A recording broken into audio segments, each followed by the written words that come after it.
Good morning, everyone. Kindly permit me to stand on existing protocol. I'm Olori Aderonke, and as the founder of Africa Fashion Week London, Nigeria, and Brazil, an initiative that has been showcasing the rich creativity of the African textile and garment industry for 13 years, it's indeed an honor to be speaking here today about the past, the present, and the future of the Nigerian textile and garment industry. There's no doubt that the Nigerian textile and garment industry is now a shadow of itself. Most of us here may not be aware of the fact that just a few decades ago, we had nearly 250 textile factories across the country that provided employment for over 1 million Nigerians. In the 70s, the 80s, and the early 90s, the Nigerian textile industry was one of the largest employers of labor. It generated about 1 billion naira annually back then to the revenue of the federal government, and contributed immensely to our GDP. And according to research and reports, the Nigerian textile industry back then was the second largest in Africa after Egypt. Unfortunately, we only have about 4 of these factories left across the country, as most of them have stopped operations due to the lack of so many things like modern equipment, good infrastructure, power, working capital, to mention a few. Textile factories like Kaduna Textile Limited, KTL, Arewa Textiles, Supertex, Abba Textiles are nowhere to be found anymore. And all these once thriving textile industries have closed down. And this has caused a lot of job losses and employment. I was reading it somewhere recently that most of the Okada riders that we have around now are actually ex-textile factory workers. In the late 90s, 1997 to be precise, there was a lift on the ban of foreign textiles into the country, and this enabled the influx of cheap and substandard textiles being imported into Nigeria. And up to date, the major problem of the Nigerian textile industry is the importation of the cheap textiles that flood the market. And a very good example of this is the Aderonke textile. A couple of years ago, we saw a huge rise in demand for the authentic handmade Aderonke fabrics. And this demand wasn't just local, but it was globally as well, because we witnessed this at the Africa Fashion Week London in 2022, and recently at Africa Fashion Week Brazil in May 2023. This showed us the huge potential the Aderonke industry is gaining both locally and globally. And this made His Imperial Majesty, the Ooni of Ife, to set up an Aderonke textile training center in Ife, where we train young individuals and women in the vocational skills in Aderonke making. And we have offered grants to train over 1,000 trainees since our inception in 2021, and most of them have set up their own small-scale Aderonke businesses. Thank you.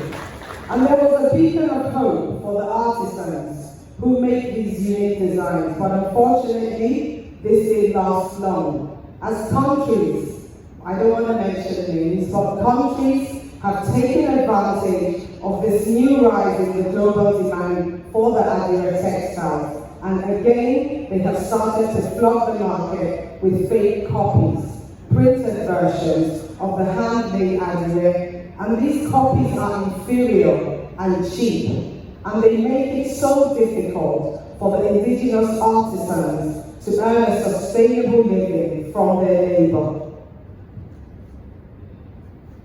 However, it is still heartwarming that there's now a global acceptance of Nigerian and African textiles and garments. And this is always visible at Africa Fashion Week London, the biggest fashion festival of African fashion in the entire UK and Europe. The annual expo is now in its 13th year and exhibits over 200 African garments and textile brands every year in October.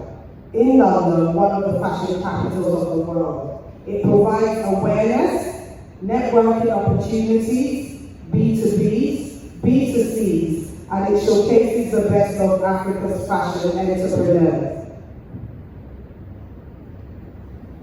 As our new generation of innovative and creative designers now use indigenous textiles to make ready-to-wear pieces that appeal to a global audience. The two-day textile expo of textile and garments now generates over £1 million in forward orders because we have buyers who come from across the globe to see the latest trends and fashion out of Africa. Thank you. I recollect a couple of years ago when we hosted the expo at the London Olympia, and we had a buyer from a departmental store with about 200 branches around the globe. They wanted a certain design for one of our exhibitors, 5,000 pieces in total after seeing it on the exhibition. Unfortunately, the designer lost out on this order because the textile she used to make the particular design wasn't available anymore in the market. However, that has shown us that our fashion is now being sought after globally. So there's still a beacon of help and hope for us. And international exhibitions like the Africa Fashion Week and so many more are very important to our textile and garment entrepreneurs. Every year, the South African Trade and Investment Council sends over 50 fashion delegates to the Africa Fashion Week London Trade Expo, and the Nigerian Export Promotion Council and the Bank of Industry have supported Nigerian fashion delegates to the Fashion Week year in, year out. So we would like to thank the Nigerian Export Promotion Council and the Bank of Industry for supporting the fashion entrepreneurs. And this year, in collaboration with the Nigerian High Commission in the UK, we're hosting the Africa-UK Trade Expo. It's a beyond fashion trade expo to provide networking opportunities and investment opportunities to the entire value chain of the fashion industry. The cotton, textile and garment industry, especially in the areas of cotton production, as it is very important to invest in the capacity building of the farmers to enable them to grow more cotton for both local and international consumption. The CTG, the cotton, textile and garment sector, is a key sector that can contribute to the economic growth of Nigeria. However, revitalizing the CTG industry will be an uphill task if we refuse to patronize our indigenous textiles, because according to the Nigerian Textile Manufacturers Association, 80% of products in the textile and garment industry in Nigeria are imported. I would like to commend the efforts once again of the NEPC, the BOI, SMIDA,